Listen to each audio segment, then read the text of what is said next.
The Land of O is a place where candy people hold public assemblies, where a dog can stretch his body into any shape, where a boy and his brother go on adventures and almost always win. It is one of the most colorful settings ever drawn for television. And it is built on the irradiated remains of human civilization. Buried beneath the Candy Kingdom, half swallowed by the earth, there are car wrecks and shattered highways and the distinct silhouette of mushroom clouds frozen into the landscape. Adventure Time never hid this. It just trusted that most of its audience wouldn't look closely enough to see it, and that the ones who did would understand why it was never going to explain it out loud. But the question that accumulates across 5 seasons of scattered clues is not just what happened to humanity. It is what humanity did to itself, and whether the magical world that replaced it is a fresh start or just the pattern on a grave. Adventure Time premiered on Cartoon Network in 2010, developed from Pendleton Ward's 2008 short during a period of creative experimentation at the network. The show was greenlit alongside other unconventional projects under an initiative that gave creators unusual latitude to pursue strange ideas. Ward was 26. The network was actively looking for properties that felt different from what Disney and Nickelodeon were offering.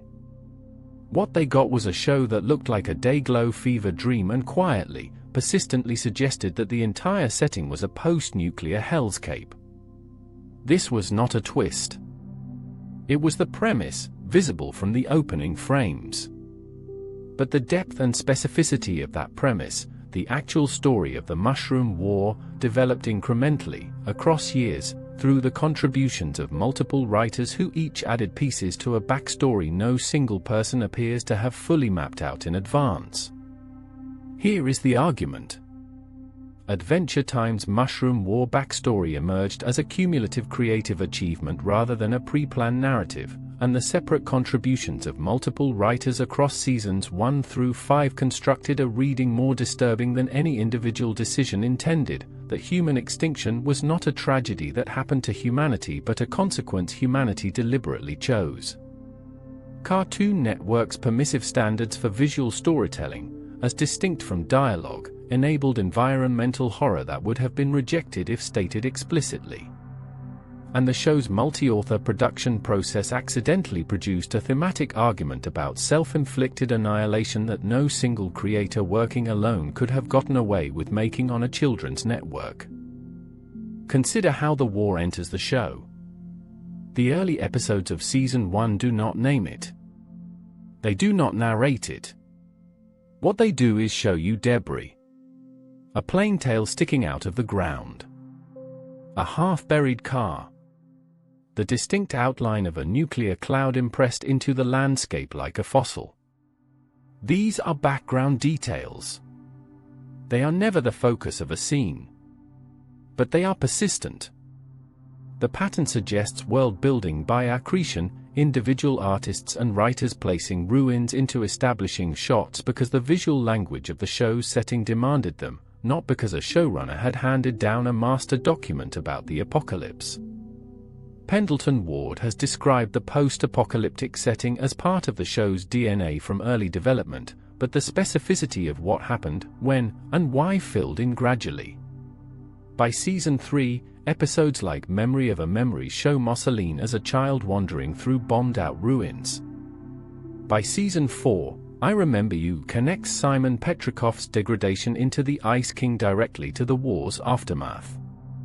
By the Season 4 finale and Season 5 premiere, Finn the human and Jake the dog explicitly depict the mushroom bomb detonating and creating the lick in a single flash of green light. This is not the structure of a pre-planned mystery being carefully revealed. This is the structure of a collaborative writing staff collectively realizing that their own premise had implications they kept having to address. Each of these additions, taken alone, has a practical explanation. Mussolini's childhood trauma gave her character depth. Simon's backstory created pathos for a character who had been a joke. The lick needed an origin. But the accumulation matters. When you place all of these decisions side by side, a coherent picture emerges that no single decision was required to produce, but that all of them collectively construct. The episode Finn the Human depicts the detonation of a single bomb that creates the lick and transforms the world. The name Mushroom War refers explicitly to mushroom clouds, the visual signature of nuclear detonation. A war, not an accident. An exchange, not a meltdown. The language is precise even when the show refuses to be. And that precision carries a reading: this was deliberate. Someone launched. Someone retaliated. Humanity didn't just die. Humanity chose the mechanism of its own extinction and operated it. The lick makes this reading unavoidable. He is not a natural disaster or an alien invader. He is the product of the bomb. The industrial context makes it likely that the writers understood what they were implying. In a post-Cold War American culture, the mushroom cloud is not a generic symbol of destruction. It is specifically the image of human agency, the weapon that exists because people decided to build it and, in the show's logic, decided to use it. The lick embodies the consequence. He is what the bomb thinks. He is the sentient intention of mass death, walking around in a ruined body, seeking to end all life because that is what he was made to do. He is not a metaphor that requires excavation. The text makes the connection explicit. He came from the bomb. The bomb came from us. And then there is Finn. For most of the show's run, Finn is presented as the last human Inno. The industrial context matters here too. A children's show about a boy having adventures in a magical land is standard. A children's show about the last survivor of a self-destroyed species slowly discovering that the world he inhabits is the direct result of his species' greatest crime is something else entirely. Finn's isolation is not random. He is not the last human because of a plague or a meteor. He is the last human because humans built and deployed the weapons that rendered themselves extinct. The pattern suggests that his loneliness is the tax on what his species chose to do. The show doesn't state this. It doesn't have to. The environment does the work. This is where Cartoon Network's production standards become more than background context. American children's television has historically maintained stricter controls over dialogue than over visual content. You can show a ruined city. You cannot have a character say nuclear war. You can depict a mushroom cloud silhouette in the background of a whimsical landscape. You cannot have a narrator explain that human civilization destroyed itself in a deliberate escalatory exchange of thermonuclear weapons. Adventure Time figured out how to operate in that gap. The show's most horrifying content is almost entirely environmental. It is what you see if you look at the backgrounds. It is what the world implies rather than what any character articulates. This reading argues that the visual loophole was not an accident of the show's style but an enabling condition of its existence. Without it, the Mushroom War could not have been depicted at all. Now consider the charitable counter-argument. The strongest version of the case against this reading is that the Mushroom War was always just set dressing. Ward wanted a fantasy world with an unexplained past because that creates narrative possibility.